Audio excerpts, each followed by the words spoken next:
Today is Wednesday, just a couple of days before Pesach. Pesach will be Friday night, the day after tomorrow in the evening, and the Haggadah is probably one of the most collected books there are, with so many different versions, with so many different beautiful illustrations and commentaries. And it's a very organized way of telling the story of Yetziat Mitzrayim, of the Exodus from Egypt. And one of the subjects that is included is the 10 plagues that Hashem brought on the Egyptians. Dam, Tzfardea, Kinim, Arov, Dever, Shchin, Barad, Arbe, Choshech, Makat, Bechorot. And right after we list all the 10 plagues, we make a statement. Rabbi Yehuda היה נותן בהם סימנים, דצח, עדש, באהב. Rabbi Yehuda used to refer to these 10 plagues by an abbreviation, an acronym, grouped in 3 separate abbreviations. Detzach, which is the first 3 Makot, Dam Tzfardea Kinim. Adash, Arav Dever Shehin. Be'ahav Barat Arbe Choshech Bechorot. What's the big chidush? Why would Rabbi Yehuda group them in these groupings of Detzach and then Adash and then Be'ahav? There's probably more than one way to abbreviate them. You could do a long abbreviation of all the 10, an acronym with all the letters from each one of the makat composing all 10, or maybe 5 and 5, maybe 2 and 2 and 2. Why especially 3 and then 3 and again 4?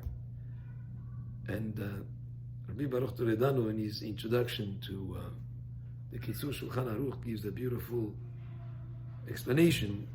What is these groupings of Detzach, Adash, Be'ahav? The idea is the following. The Egyptians were very advanced in science, physics, astronomy, and for them everything was all based on the laws of nature, on the fact that the world is on automatic pilot. The things happen as they're supposed to be, and there is no sort of like ruler of the world that continues to be involved on a daily basis. As of course the Jewish people, we have emunah and faith in Hashem, mechadesh b'chol yom tamid ma'aseh bereshit, that Hashem renews the idea of the creation of the world, so to speak, on every day. And Hashem is very involved in every aspect of life, in every day and every moment. And to prove that point, the 10 plagues are done in a certain succession that brings proof that Hashem is involved and controls every aspect of the world, including the laws of nature. And therefore the first grouping, Detzach, Dam Tzfardea Kinim, is, so to speak, on the ground. Hashem takes water in the river and turns it into blood, something that existed as a liquid, but Hashem can change the composition of that liquid from water to blood. Then Tzfardea, also the frogs are next to the river, next to the Nile, they're on the ground, and one frog can have multitudes of frogs coming out of it. That's another aspect of Hashem controlling the world, standing still on the floor. Then we have Kinim. Kinim is a grain of sand on the ground that has no life in it. Hashem can turn it into a louse. So that's the first grouping. The second grouping, we move up. Adash, Arov, Dever, Shechin. Arov is the idea that we have these wild beasts that come, usually when they're hungry, they would devour anybody in their way. Well, Hashem is in control, and they just go after the Egyptians, and the Jewish people are spared. Then Dever. Dever is the idea of the animals getting hit with this illness and dying. And when you have the kind of virus, it makes no difference between one group of people and another.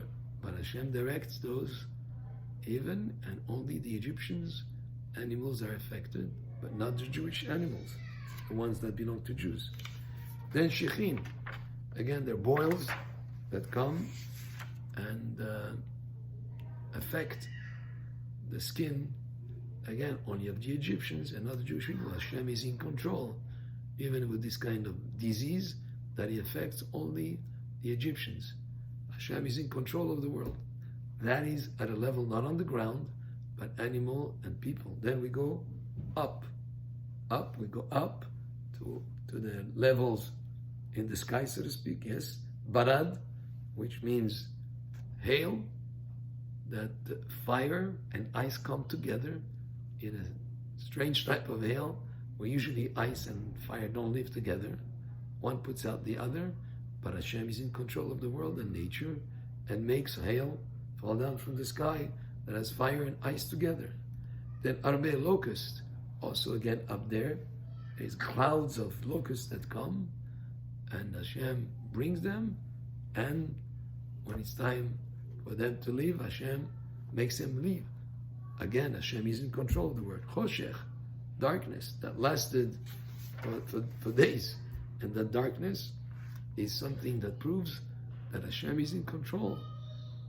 Yes, you could predict that the sun would rise tomorrow at a certain time, and he does it every single day, but based on a certain computations, you can figure out that tomorrow it'll be 2 minutes earlier or 1 minute earlier, but Hashem is in control and changes the order of things so that the sun doesn't shine for days. That's Hashem is in control of the world. And finally, Bechorot, the Makat Bechorot, which is something more related outside even of this sphere of physical.